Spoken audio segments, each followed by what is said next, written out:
Hello दोस्तों, स्वागत है एक बार आपका फिर आपके यूट्यूब चैनल राम सृष्टि पॉइंट पर। दोस्तों मेरा नाम है जितेंद्र यादव और जैसा कि आप जानते हैं हम आपके लिए एसएससी जीडी 2021 के लिए प्रीवियस ईयर क्वेश्चंस की सीरीज़ लेकर आए हैं दोस्तों। तो इससे पहले मैंने 7 पार्ट अपलोड कर दिए हैं। अगर आपने वो नहीं देखे हैं दोस्तों तो उन्हें ज़रूर देख लेना, बहुत इंपॉर्टेंट है आपके एग्ज़ाम के लिए। आज हम पार्ट 8 कर रहे हैं। तो पहला क्वेश्चन आप अपने स्क्रीन पर देख सकते हैं।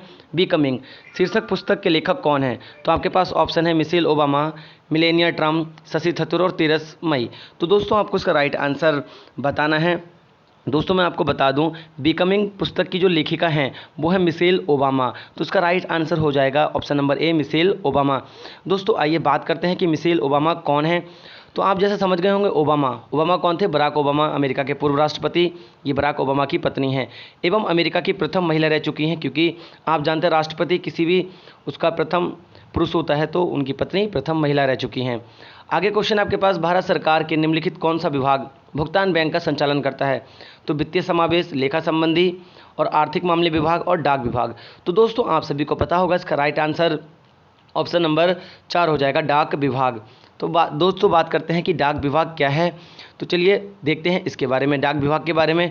तो दोस्तों आपके पास लिखा है कि भारतीय डाक विभाग बैंक, भारतीय डाक भुगतान bank, India postal payments bank की शुरुआत 1 दिसंबर 2018 को देश के माननीय प्रधानमंत्री मोदी जी ने की थी। India postal bank payment bank Bharat सरकार के डाक विभाग और संचार मंत्रालय के अधीन एक सार्वजनिक क्षेत्र का बैंक है। तो दोस्तों इसका राइट आंसर आपको पता चल गया होगा, भारतीय डाक विभाग। इसका इंग्लिश में नाम याद जरूर रखिएगा, इंडियन पोस्टल पेमेंट बैंक। तो अगला क्वेश्चन है दोस्तों, हाइपरमेट्रोपिया के बारे में निम्नलिखित में से कौन सा कथन गलत है? तो दोस्तों आपको इसका राइट आंसर चुनना है। इसे दूरदृष्टि दोष कहा जाता है, बिल्कुल सही है। ये इसलिए भी उत्पन्न हो सकता है क्योंकि आंखों के लेंस की फोकल लंबाई बढ़ जाती है। प्रभावित व्यक्ति आसपास की वस्तु को ठीक से नहीं देख सकता। तो इसका दोस्तों राइट आंसर जो होगा वो ऊपर के तीनों पॉइंट सही हैं। नेत्रगोलक यानी कि आईबॉल में वृद्धि दोष के कारणों में से एक है। तो दोस्तों इसका ये जो क्वेश्चन का जो राइट आंसर हो जाएगा वो ऑप्शन नंबर 4 हो जाएगा। आइए समझते हैं हाइपरमेट्रोपिया का क्या मतलब होता है। तो अगर हम बात करें हाइपरमेट्रोपिया यानी कि हिंदी में कहते हैं उसे दूरदृष्टि दोष, आप सभी को पता होगा इस दोष में इंसान के साथ क्या होता है, इसका जो निकट बिंदु होता है हमारा जो 25 सेंटीमीटर पर होता है वो वहाँ से हटकर आगे खिसक जाता है, जिसकी वजह से हमें पास की वस्तुएं, आसपास की वस्तु जो होती हैं वो दिखाई नहीं देती हैं दोस्तों। तो ये बात याद रखिएगा। इसके निवारण के लिए कौन से लेंस का प्रयोग किया जाता है? उत्तल लेंस का प्रयोग किया जाता है। तो दोस्तों मैंने आपको हाइपरमेट्रोपिया यानी कि आप ये कह सकते हैं दूरदृष्टि दोष से संबंधित सारे पॉइंट्स आपको बता दिए हैं। अगले क्वेश्चन की ओर चलते हैं। अगला क्वेश्चन है, संविधान सभा की मसौदा समिति के अध्यक्ष कौन थे? तो दोस्तों जवाहरलाल नेहरू, बी.आर. अम्बेडकर, राजेंद्र प्रसाद, के.एम. मुंशी। तो दोस्तों इसका सभी को आंसर पता होगा, ये बहुत ही सिंपल है, बी.आर. अम्बेडकर इसका राइट आंसर हो जाएगा, यानी कि आप ऑप्शन नंबर 2 टिक कर चुके होंगे। तो चलिए दोस्तों अगले क्वेश्चन की ओर चलते हैं आपके। तो दोस्तों ये सारे पॉइंट्स बहुत इंपॉर्टेंट है। अगला क्वेश्चन है आपके पास, निम्नलिखित में से कौन सा विकल्प स्योत्सव है? स्योत्सव का मतलब होता है दोस्तों जो खुशी के लिए मनाया जाता है, जैसे फसल वसल कटाई के लिए। तो इससे पहले मैंने आपको ये क्वेश्चन सेम कराया है, बस उसमें आपके लिए कुछ क्वेश्चन थोड़ा सा अलग था कि ओणम कहाँ का राष्ट्रीय पर्व, तो आपको पता है केरल में मनाया जाता है। तो दोस्तों इसका भी राइट आंसर कौन सा हो जाएगा? ओणम। दोस्तों ऐसे ही पोंगल भी स्योत्सव उत्सव है, याद रखिएगा, ओणम और पोंगल दोनों है, लेकिन यहाँ पोंगल ऑप्शन में नहीं था तो हमने ओणम लगाया है। अगला क्वेश्चन है आपके पास, निम्नलिखित में से कौन सा संगठन विश्व विकास रिपोर्ट प्रकाशित करता है? दोस्तों वैसे तो आपको सभी को इसका आंसर पता होगा, यूएनडीपी ऑप्शन है, विश्व बैंक है, यूनेस्को है, अंतर्राष्ट्रीय विकास बैंक है। तो दोस्तों आप सभी को पता होगा इसका राइट आंसर है विश्व बैंक, क्योंकि विश्व बैंक ही विकास रिपोर्ट प्रकाशित करता है। अब बात करते हैं दोस्तों विश्व बैंक के बारे में, कुछ बातें जान लेते हैं। तो देखिए दोस्तों कुछ लिखा है आपके सामने, विश्व बैंक और अंतर्राष्ट्रीय मुद्रा कोष की स्थापना 1944 में अमेरिका के ब्रेटन वुड्स शहर में विश्व के नेताओं के एक सम्मेलन के दौरान हुई थी। दोस्तों ये अंतर्राष्ट्रीय मुद्रा कोष IDBR कहते हैं, ठीक है से ये बात याद रखिए। ये दोनों संस्थाएं ब्रेटन वुड्स संस्थान के नाम से भी जानी जाती हैं। क्यों जानी जाती हैं? क्योंकि इसी सम्मेलन में इसका ये हुआ था। आप जानते हैं कि दूसरे विश्व युद्ध के बाद सभी देशों की आर्थिक स्थिति बहुत ज़्यादा खराब हो गई थी, इसलिए इसका क्या किया गया था, फॉर्मेशन किया गया था 1944 में। तो आपको ये बात याद रखनी है। और आपको देखो ये बात बहुत इंपॉर्टेंट है, विश्व बैंक केवल विकासशील देशों को ऋण देता है, जबकि अंतर्राष्ट्रीय मुद्रा कोष सभी को दे सकता है। और इसका मुख्यालय कहाँ पर है? वाशिंगटन DC में है। तो दोस्तों ये सारे पॉइंट्स आपको याद रखने थे। अगला क्वेश्चन है आपके पास, निम्नलिखित में से कौन सी योजना वित्तीय समावेशन के लिए केंद्र सरकार के कदमों में से नहीं है? प्रधानमंत्री जन धन योजना, प्रधानमंत्री जीवन ज्योति बीमा योजना, प्रधानमंत्री उज्ज्वला योजना, प्रधानमंत्री सुरक्षा बीमा योजना। तो दोस्तों आपको पता है उज्ज्वला योजना जो है वो गैस सिलेंडर हमें प्रदान करती है, केंद्र सरकार के द्वारा। तो प्रधानमंत्री द्वारा चलाई गई उज्ज्वला योजना आपके लिए वित्तीय योजना से संबंधित नहीं है, वो गैस से संबंधित है। अगला क्वेश्चन है, निम्नलिखित में से कौन सा असम से संबंधित लोक नृत्य शैली नहीं है? बंगुरबा, बिहू, शास्त्रीय नृत्य और मंदजास। तो आप जानते हैं बिहू तो वहीं का है, शास्त्रीय नृत्य भी वहीं का, बंगुरबा भी वहीं का। मंदजास जो है दोस्तों इसका राइट आंसर हो जाएगा।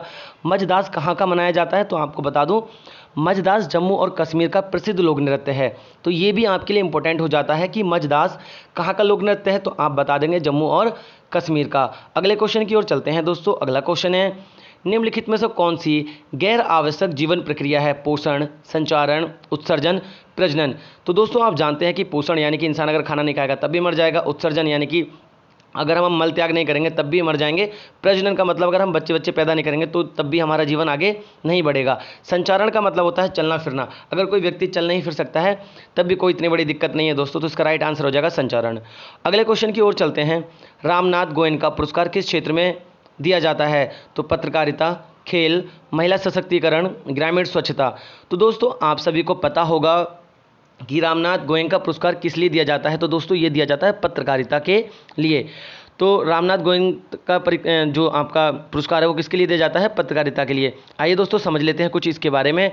तो रामनाथ गोयनका पुरस्कार देश के निष्पक्ष पत्रकार को दिया जाता है। इसे जिस पत्रकार को दिया जाता है वो किसी राजनीतिक पार्टी के को ध्यान में रखे बिना दोस्तों क्या करता है? पत्रकारिता करता है। रामनाथ गोयनका के नाम पर पुरस्कार 2006 के बाद सालाना आयोजित किया जाता है दोस्तों। अभी 2017 में इसका 12वां संस्करण हुआ था, जिसमें एनडीटीवी के पत्रकार रवीश कुमार को 2017 का पुरस्कार दिया गया था। दोस्तों याद रखिएगा, अब तक 27 पत्रकारों को 2012 में दिया गया था। अगले क्वेश्चन की ओर चलते हैं। निम्नलिखित में से कौन सी नदी प्रसिद्ध समुद्रम जलप्रपात बनाती है? तो दोस्तों आपको सभी को इसका राइट आंसर पता होगा। ऑप्शन है सिंधु, कावेरी, गंगा, ब्रह्मपुत्र। तो दोस्तों कावेरी नदी बनाती है, शिव समुद्रम जलप्रपात बनाती है। तो देखो लिखा भी है दोस्तों, शिव समुद्र जलप्रपात कावेरी नदी पर स्थित है, जो 98 मीटर की ऊंचाई से जल गिराता है। इसका उपयोग जल विद्युत उत्पादन के लिए किया जाता है। इस पर स्थापित जल विद्युत गृह एशिया का प्रथम जल विद्युत गृह है। तो आइए दोस्तों समझ लेते हैं कावेरी नदी के बारे में। तो दोस्तों अगर आपके पास लिखा है कावेरी कर्नाटक तथा उत्तरी तमिलनाडु में बहने वाली एक सदानीर नदी है। मतलब दोस्तों इसमें हमेशा पानी आता रहता है। यह 800 किलोमीटर लंबी है। दक्षिण पूर्व में प्रवाहित होकर कावेरी नदी बंगाल की खाड़ी में गिर जाती है। दोस्तों निकलती कहाँ से? आपको पता चल गया होगा, ये ब्रह्मगिरी उससे निकलती है। तो आपको पता है कि इसके जो किनारे पर बसा है वह है तिरुचिरापल्ली। हिंदुओं का प्रसिद्ध तीर्थ स्थान है। इसके पानी को लेकर दोनों राज्यों में विवाद चला रहता है दोस्तों, जिसे हम कावेरी जल विवाद कहते हैं। दोनों राज्य कौन कौन से? कर्नाटक और तमिलनाडु। कावेरी नदी पर देखो ये दोस्तों लिखा है होयंकल जलप्रपात आदि बसे हुए हैं, आप पढ़ लेना। अगला क्वेश्चन है आपके पास, पश्चिमी घाट की सबसे ऊंची चोटी कौन सी है? महेंद्रगिरी, अन्नामुड़ी, बाबा बुदुरगिरी और डोडा बेट्टा। तो दोस्तों आप सभी को पता होगा, इसका राइट आंसर है अन्नामुड़ी। तो दोस्तों आपको सभी को पता तो होगा ही अन्नामुड़ी, लेकिन हम समझ लेते हैं अन्नामुड़ी के बाद में। केरल स्थित अन्नामुड़ी दक्षिण भारत है ना, पश्चिम घाट में सबसे ऊंची चोटी है, जिसकी लंबाई कितनी है? 2695 मीटर है। तो दोस्तों मैंने आपको इसमें ब्रीफ में भी समझाया है, सारी चीज़ें मैंने आपको कोशिश की है ज़्यादा से ज़्यादा बताने की। तो हमारे पास अगला क्वेश्चन है, निम्नलिखित में से कौन से राज्य में जनसंख्या घनत्व सबसे अधिक है? दोस्तों ज़्यादातर बच्चे इसका आंसर लगा पाए होंगे, क्योंकि आप सभी जानते हैं जनसंख्या घनत्व कहाँ पर होगा? जहाँ जनसंख्या ज़्यादा होगी। तो दोस्तों इसका राइट आंसर हो जाएगा बिहार। आप जानते हैं कि बिहार में जनसंख्या घनत्व सबसे ज़्यादा है। कितना है? 1106, यानी कि 1106 लोग रहते हैं प्रति वर्ग किलोमीटर में। मतलब 1 किलोमीटर 1106 लोग रहते हैं। अगले क्वेश्चन की ओर चलते हैं दोस्तों। अगला क्वेश्चन है आपके पास, गुरुत्वाकर्षण बल के बारे में निम्नलिखित में से कौन सा कथन सही नहीं है? यह वस्तुओं के बीच की दूरी के व्युत्क्रमानुपाती होता है। ये वस्तु के द्रव्यमान के उत्पादन के व्युत्क्रमानुपाती होता है। ये एक दूसरे को प्रतिकर्षित करते हैं। मतलब ब्रह्मांड की सारी वस्तुएं आप जानते हैं गुरुत्वाकर्षण बल के कारण ही प्रतिकर्षित होती हैं। तो दोस्तों इसका राइट आंसर हो जाएगा ऑप्शन नंबर बी। यह वस्तुओं के द्रव्यमान के उत्पाद के व्युत्क्रमानुपाती नहीं होता। क्यों नहीं होता? क्योंकि आपने इसका सूत्र पढ़ा होगा, F बराबर GMEM/r², यानी कि m और m पहले पिंड और दूसरे पिंड के द्रव्यमान के ये समानुपाती होता है। अगर पिंड भारी होंगे तो क्या होगा? बल भी ज़्यादा लगेगा। अगले क्वेश्चन की ओर चलते हैं दोस्तों। अगला क्वेश्चन है आपके पास, भारतीय संविधान में निम्नलिखित में से किस अनुभाग को भारतीय अंतरात्मा के रूप में भी जाना जाता है? आप सभी जानते हैं दोस्तों आर्टिकल 32। तो मौलिक अधिकार जो है इसे क्या जाना जाता है? भारतीय अंतरात्मा के रूप में जाना जाता है। किसी भी इंसान का मौलिक अधिकार, आपको पता है कि हमारे मौलिक अधिकार हैं दोस्तों 6, तो आपको मौलिक अधिकार पढ़ लेने चाहिए, बहुत ज़्यादा एग्जाम्स में पूछे जाते हैं दोस्तों। अगले क्वेश्चन की ओर चलते हैं। अगला क्वेश्चन है, निम्नलिखित में से कौन विश्व विरासत स्थल नहीं है? तो दोस्तों ऑप्शन है आगरा का किला, भीमबेटका शैलाश्रय, आदमगढ़ शैलाश्रय, अजंता की गुफाएं। तो दोस्तों देखो, आगरा का किला भी आपका क्या है, विश्व विरासत स्थल में है, भीमबेटका भी है, अजंता की गुफाएं भी हैं। तो दोस्तों इसका राइट आंसर हो जाएगा आदमगढ़ शैलाश्रय। दोस्तों आइए बात करते हैं आदमगढ़ शैलाश्रय कहाँ पर स्थित है। तो दोस्तों यह है मध्य प्रदेश के होशंगाबाद जिले में, रेलवे स्टेशन से 3 किलोमीटर दूरी पर स्थित है। दोस्तों ये बात आपको याद रखनी है। इसका प्राचीन नाम क्या था, आदमगढ़ पहाड़ी था। दोस्तों ये सारे इंपॉर्टेंट क्वेश्चन हैं, प्रीवियस ईयर में आए हुए हैं। अगले क्वेश्चन की ओर चलते हैं। भारतीय संविधान में अपशिष्ट मामलों पर कानून बनाने का अधिकार किसे सौंपा गया है। तो आप सभी जानते हैं दोस्तों, अपशिष्ट मामले जितने भी होते हैं उन पर कानून बनाने का अधिकार किसे होता है। तो दोस्तों इसका राइट आंसर है केंद्र सरकार। तो ये बात आपको याद रखनी है कि सर्वोच्च न्यायालय भी उन पर अपना वो नहीं बना सकता कानून, कौन बनाता है, केंद्र सरकार। दोस्तों अगले क्वेश्चन की ओर चलते हैं। भारत में स्वदेशी आंदोलन के दौरान स्वराज ध्वज किसने डिजाइन किया था। रविंद्रनाथ टैगोर, महात्मा गांधी, बाल गंगाधर तिलक और अवनिंदर नाथ टैगोर। तो दोस्तों इसका राइट आंसर हो जाएगा महात्मा गांधी। तो ये बात याद रखना कि स्वराज ध्वज किसने डिजाइन किया था, महात्मा गांधी ने।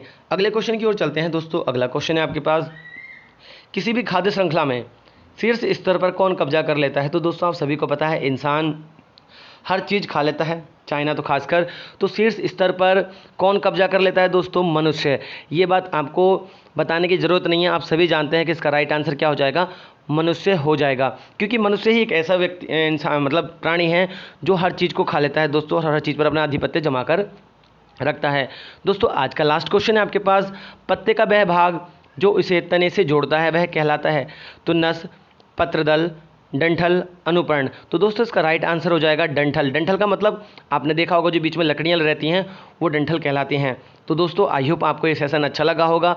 अगर अच्छा लगा है तो दोस्तों के साथ शेयर जरूर कीजिए, बेल आइकन जरूर दबा दीजिए और सब्सक्राइब जरूर कर दीजिए हमारे चैनल को, ताकि दोस्तों आपको ऐसे ही पढ़ने का मौका मिले और आप SSC GD में एक सीट अपनी पक्की कर पाएँ। तो चलिए मिलते हैं नेक्स्ट वीडियो में, धन्यवाद।